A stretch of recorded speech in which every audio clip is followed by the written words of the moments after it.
Homage to the Triple Gem. So I was asked a question about 2 weeks ago about the unity of opposites. And the question was basically that, isn't bad not such a bad thing? Because in order to recognize what's good, one has to be able to know what bad is. So one knows good because of its contrast to what's bad. So this is a philosophy which has a very long history. And in general, it's called perennial philosophy. You find this concept of the unity of opposites expressed in Taoism, where the unity itself basically seems to be the Tao. And kind of you know about something because you know about its opposite. And so these two, the opposite and the opposed, are things which are one thing.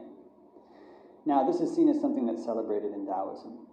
And similarly, if we look at later developments in Buddhism, then there was the concept that even Saṃsāra and Nibbāna were the same.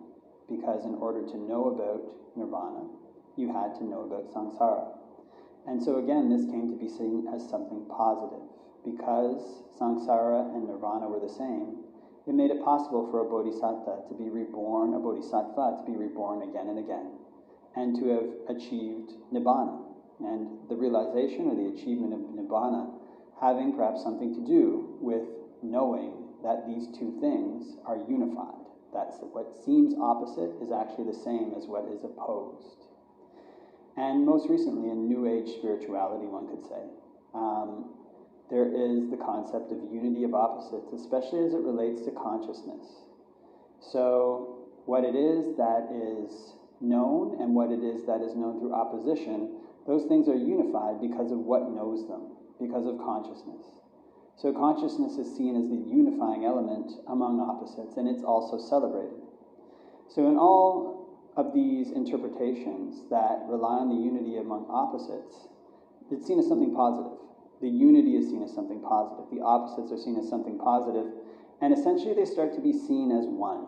So it's kind of like not dual. It's one thing. Bad and good are one thing, but the whole thing is a good thing. Now, in Theravāda Buddhism, this is something different. It's seen in a different way. There are categorical things which the Buddha teaches. He categorically teaches that good actions are to be done, categorically teaches that bad actions are not to be done. And there's a clear distinction between what good is and what bad is. Good actions are actions which have a result which leads to what's desirable. They lead to the skills that one needs to figure out problems. They lead to even the beneficial things that one wants to see in one's physical body, to beauty, or to long life, or to health. They lead one up to heaven, and so basically everything that one desires comes from doing good deeds, comes from having good qualities. The opposite are bad things, or bad deeds. These are less deeds that relate to development, and more deeds that tend to relate to consumption. People just want to do something for the sake of consuming, and they don't care about the consequences of it. So they kill, or they lie, or they steal, or they do things like cheat with other people's partners and consume alcohol.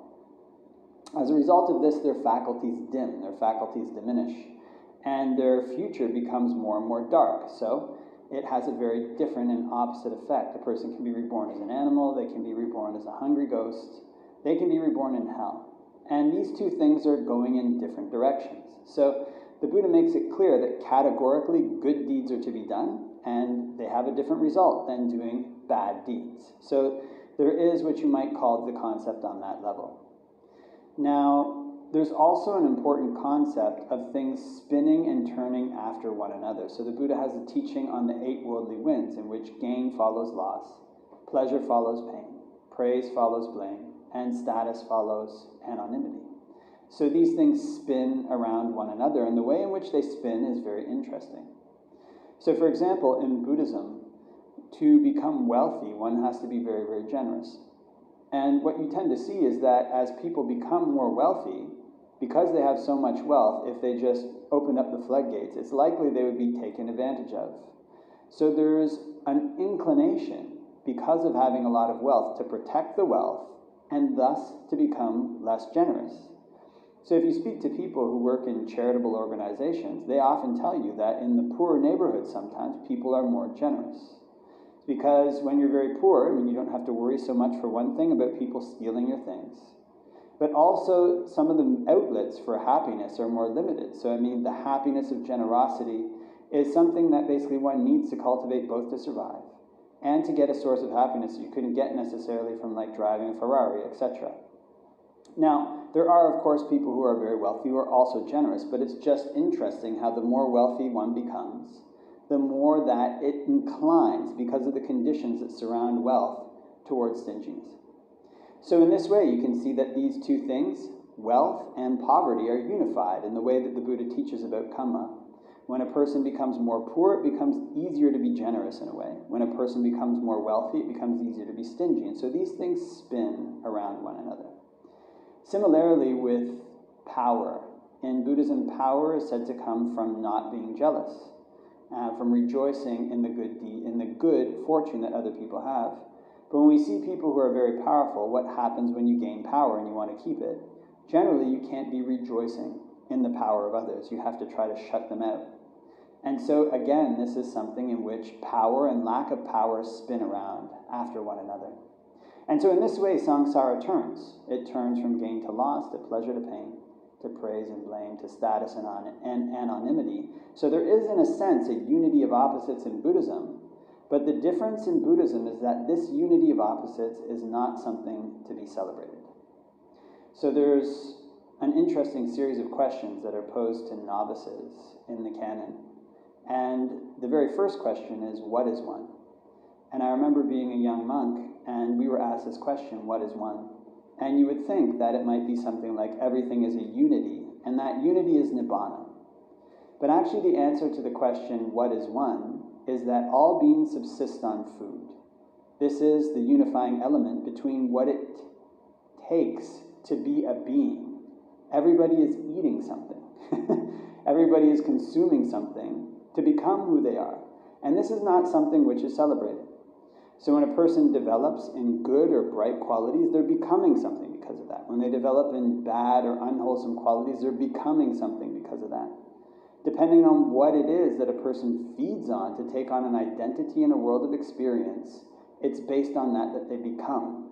And so we feed on other people's opinions to make an identity for ourselves. We feed on the jobs, on the food that we eat, on the contacts that we have, on the consciousness that we have. Everything in the world we feed on to create a sense of who we are. And this creation is what leads on to further birth. So what that means in Buddhist terms is that this unity between things is not something to celebrate. It's almost like interbeing is inter-eating. That's a favorite phrase of a teacher who I really respect. So the Buddha has this very interesting phrase, and if you'll permit me the metaphor, which is that even as a very small amount of excrement is foul-smelling, so too he doesn't praise even a finger snap of becoming, or even a finger snap of being. That means taking on an identity in a world of experience. Because it's this taking on an identity that causes a person to suffer when the things of that identity are based on change. Now there's an interesting paradox in Buddhism in that one has to take on identities that are increasingly skillful to abandon ones that are increasingly unskillful, because the mind works on a process of craving and habit. So what we see in the Noble Eightfold Path is that the Buddha takes the mundane elements of Saṃsāra and turns them into the path that leads to Nibbāna. So the Noble Eightfold Path is something which is constructed, but it leads to something that is unconstructed, which is a very interesting element. And so what this means is that a person can take on identities that deal with unity that are skillful, that are more skillful than ones that deal with disunity. So for example, a person can take on the perception, well, all beings feel pain in the way that I do. All beings are my companions in birth and death. And in the same way that I don't want to be harmed, I don't want to die, other beings also don't want to die. And so in this way, one takes on an identity which is based on compassion. And this makes the mind more clear. It makes the mind more bright. It makes the mind better able to solve problems, most specifically the problem of what it is that's leading a person to suffer in the long term. So there are ways in which this perception of unity can be skillfully used in Buddhism. The perception that all beings are like us, the perception that We should spread thoughts of goodwill. We should have goodwill towards all beings because their true welfare is the same as our true welfare. However, these are actually things which are steps along the way which become abandoned in order to grab onto something higher. So there are states of becoming in which a person develops types of concentration which are not dependent on the physical elements in the world. They're essentially dependent on focusing on a single object. And these go up from the 4 jhanas, and they keep progressing until they reach eventually the base of infinite consciousness, and the base of neither perception nor non-perception, the base of cessation of perception and feeling. So the base of infinite consciousness is a formless attainment in which one is holding the perception in mind that consciousness is infinite. So it's essentially the unification of the world in a sense, of all of reality is permeated by consciousness. It's only consciousness. And it's a very deep meditative attainment in which one can potentially lose all perception of the external world and be enveloped in the perception that consciousness is infinite. So even that is taking on an identity in a world of experience. Even that is a type of becoming. And so it's not something that one can rest on. It's something that one has to let go of. So the Buddha doesn't praise these types of becoming and taking on of identities because they're things that when they change, they lead to suffering. And the interesting thing is that when monks who have reached the end of their path describe what it's like at the end of their path, especially there's a very excellent narrative by Luangta Mahā Bua, describes how he had cut off his desire for the body, cut off his desire for feelings and perceptions and mental formations essentially.